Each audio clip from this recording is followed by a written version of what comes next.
হয়েছে কাশেম ভাইয়ের দোকান।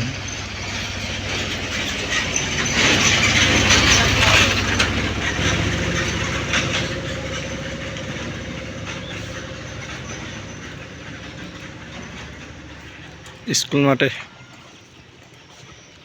আর এটা হচ্ছে সিদ্দিক ফোরম্যান দাদু দোকানের কি অবস্থা করছে। এখানে ব্যাখ্যা করিয়া লাইছে, এখান দিয়েও ব্যাখ্যা করিয়া লাইছে, এখান দিয়েও ব্যাখ্যা করিয়া লাইছে, এখান দিয়ে পিটিয়ে ভিতরে ঢুকা লাইছে।